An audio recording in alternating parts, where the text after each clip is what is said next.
ಮನುಷ್ಯನೇ ಮನುಷ್ಯನ ಸಹಾಯಕ್ಕೆ ಬರುವನು. ಎಲ್ಲರ ತೀರ ಪ್ರೇಮ ಭಾವದಿಂದ ಇರಿ, ಆಗ ಭಗವಂತ ಸ್ವಯಂ ನಿಮಗೆ ಕಾಣಸಿಗುವನು. ಒಬ್ಬ ನಾಸ್ತಿಕ ಮನುಷ್ಯನ ಕತೆ. ಅವನಿಗೆ ಭಗವಂತನಲ್ಲಿ ಒಂದು ಮರಳಿನ ಕಣದಷ್ಟು ಭರವಸೆ ಇರಲಿಲ್ಲ, ವಿಶ್ವಾಸ ಇರಲಿಲ್ಲ. ಇನ್ಫ್ಯಾಕ್ಟ್ ಅವನು ಎಲ್ಲಿಗೂ ಹೋದರೂ ಜನರ ಇದನ್ನು ಹೇಳುತ್ತಿದ್ದನು: ಭಗವಂತ ಇಲ್ಲ. ಯಾಕೆ ನೀನು ಪ್ರತಿ ಬಾರಿ ಭಗವಾನ್ ಭಗವಾನ್ ಎಂದು ಹೇಳುತ್ತಿ? ನಮ್ಮ ಕೆಲಸ ನಾವೇ ಮಾಡಬೇಕಾಗುತ್ತದೆ, ಭಗವಂತ ಬರೋದಿಲ್ಲ. ಅವನು ಇದೇ ಮಾತನ್ನು ಪ್ರತಿದಿನ ಹೇಳ್ತಾ ಇರುತ್ತಾನೆ. ಡಿಬೇಟ್ ಮಾಡ್ತಾ ಇದ್ದ ಜನರ ಹತ್ತಿರ. ಒಂದು ದಿನ ಅವನು ಆಫೀಸ್ನಿಂದ ಮನೆಗೆ ಬರುತ್ತಿದ್ದ ಬೈಕ್ನಲ್ಲಿ ಬೈಕ್ ಅವನ ಸ್ಕಿಡ್ ಆಗಿ ಅಪಘಾತವಾಯಿತು. ಗಾಯಾಳಾಗಿ ರಸ್ತೆಯ ಬದಿಯಲ್ಲಿ ನೆಲದಲ್ಲಿ ಬಿದ್ದಿದ್ದ. ಕಲಿಯುಗದ ಜನರು. ಈ ಜನರು ಎಲ್ಲಿ ಸಹಾಯ ಮಾಡುತ್ತಾರೆ ಒಬ್ಬರಿಗೊಬ್ಬರು? ಜನರ ಹತ್ತಿರ ಕೇಳುತ್ತಿದ್ದ, ಬನ್ನಿ ನನಗೆ ಸಹಾಯ ಮಾಡಿ. ಯಾರೂ ಬರಲಿಲ್ಲ. ಜನರು ಇವನ ಫೋಟೋ ಕ್ಲಿಕ್ಕಿಸಿ ವಿಡಿಯೋ ಮಾಡಿ ಮುಂದಕ್ಕೆ ಸಾಗುತ್ತಿದ್ದರು. ಅವನಿಗೆ ಅನಿಸಿತು, ನನ್ನ ಸಹಾಯಕ್ಕೆ ಯಾರೂ ಬರುವುದಿಲ್ಲ. ಆ ನಾಸ್ತಿಕ ಮನುಷ್ಯ ಕೂಡ ಭಗವಾನ್ ಶ್ರೀಕೃಷ್ಣನನ್ನು ಬೇಡಿದ. ಒಂದೇ ಒಂದು ಬಾರಿ ಮನಸ್ಸಿನಲ್ಲಿ ಹೇಳಿದ, ನೀವೇ ಬಂದು ನನಗೆ ಸಹಾಯ ಮಾಡಿ, ಎಲ್ಲವನ್ನು ನೀವೇ ನೋಡಿಕೊಳ್ಳಿ. ನೋವನ್ನು ತಡೆಯಲಾರದೆ ಪ್ರಶ್ನೆ ತಪ್ಪಿತು. ಸ್ವಲ್ಪ ಸಮಯದ ನಂತರ ಅಲ್ಲಿಂದ ಒಬ್ಬ ತರಕಾರಿ ಮಾರುವವ ಈ ರಸ್ತೆಯಲ್ಲಿ ಬಂದ. ಅವನು ನೋಡಿದ ಗಾಯಾಳು ಆಗಿ ರಸ್ತೆಯ ಬದಿಯಲ್ಲಿ ಬಿದ್ದಿದ್ದ ಮನುಷ್ಯನನ್ನು. ಅವನನ್ನು ಎತ್ತಿದ, ಹತ್ತಿರದ ಆಸ್ಪತ್ರೆಗೆ ತಲುಪಿಸಿದ. ಅವನು ಮನೆಯವರಿಗೆ ಕಾಲ್ ಮಾಡಿದ. ಮನೆಯವರನ್ನು ಕರೆಸಿದ. ನಿಮ್ಮ ಪರಿಚಯದ, ನಿಮ್ಮ ಕುಟುಂಬದ ಸದಸ್ಯ ಇಲ್ಲಿ ಆಸ್ಪತ್ರೆಯಲ್ಲಿ ದಾಖಲಾಗಿದ್ದಾನೆ. ಮನೆಯವರು ಬಂದರು. ಅವನು ಹೇಳಿದ, ನಾನು ತುಂಬ ಅವಸರದಲ್ಲಿದ್ದೇನೆ, ನನಗೆ ಈ ಕೂಡಲೇ ಹೋಗಬೇಕಾಗಿದೆ. ಮನೆಯವರು ಅವನ ಹೆಸರು ಕೇಳಿದರು. ಹೆಸರನ್ನಾದರೂ ಹೇಳಿ ಹೋಗು ಸಹೋದರ, ಏನು ಕೆಲಸ ಮಾಡುತ್ತಿ?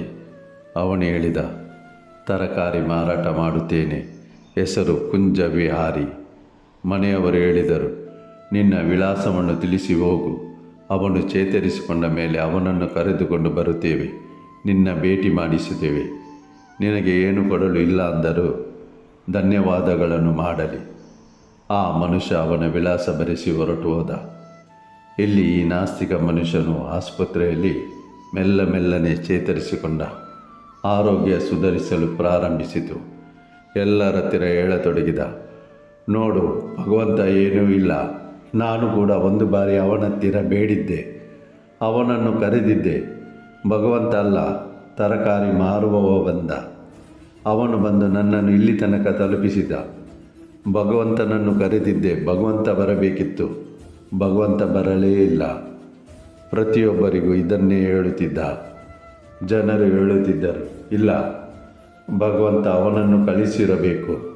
ಇಲ್ಲ ಇಲ್ಲ ಇಲ್ಲ, ಭಗವಂತ ಕಳುಹಿಸಿದಲ್ಲ, ತರಕಾರಿ ಮಾರುವವ ಆ ಕಡೆಯಿಂದ ಬರುತ್ತಿದ್ದ. ಅವನು ಒಳ್ಳೆಯ ಮನುಷ್ಯನಾಗಿದ್ದ, ನನಗೆ ಸಹಾಯ ಮಾಡಿ ಹೋದ. ಅವನ ಮನೆಯವರು ಹೇಳಿದರು, ನಿನ್ನ ಆರೋಗ್ಯ ಸುಧಾರಿಸಿದೆ, ಚೆನ್ನಾಗಿದ್ದಿ, ಒಂದು ಕೆಲಸ ಮಾಡುವ. ನಾವು ತರಕಾರಿ ಅವನಿಗೆ ಭಾಷೆ ನೀಡಿದ್ದೆವು. ಅವನನ್ನು ಭೇಟಿ ಮಾಡಲು ನಿನ್ನನ್ನು ಕರೆದುಕೊಂಡು ಖಂಡಿತ ಬರುತ್ತೇವೆ. ನಾವೆಲ್ಲ ಹೋಗುವ ಅವನ ಮನೆಗೆ. ಅವನು ಬರೆಸಿಕೊಟ್ಟಿದ್ದ ವಿಳಾಸಕ್ಕೆ ನಾಸ್ತಿಕ ಮತ್ತು ಅವನ ಪರಿವಾರದವರು ಅವನನ್ನು ಭೇಟಿ ಮಾಡಲು ಹೊರಟರು.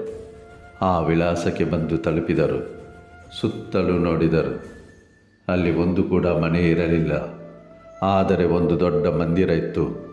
ಮಂದಿರದ ಪೂಜಾರಿ ಹತ್ತಿರ ಕೇಳಿದರು, ಇಲ್ಲಿ ಆಸುಪಾಸಿನಲ್ಲಿ ಕುಂಜ ವಿಹಾರಿ ವಾಸ ಮಾಡುತ್ತಿದ್ದಾನೆಯೇ?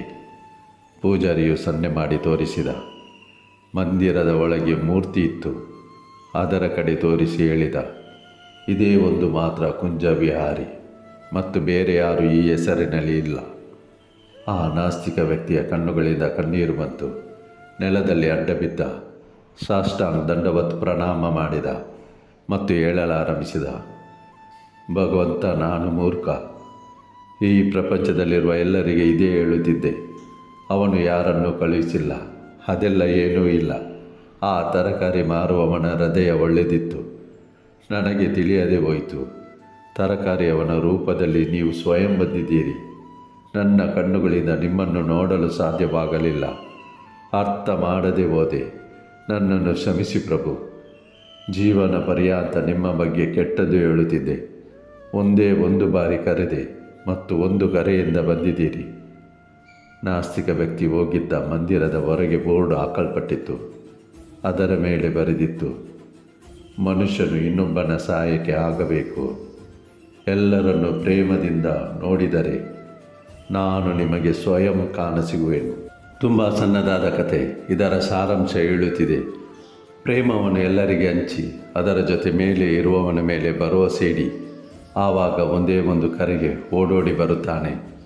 ನಮ್ಮ ವಿಶ್ವಾಸ ಗಟ್ಟಿಯಾಗಿರಲಿ, ಶ್ರದ್ಧೆ ಅಚಲವಾಗಿರಲಿ. ನಮ್ಮ ಎಲ್ಲ ಕೆಲಸಗಳು ಚೆನ್ನಾಗಿ ನಡೆಯುವುದು. ಅವನ ಮೇಲೆ ಭರವಸೆ ಇಡೋಣ.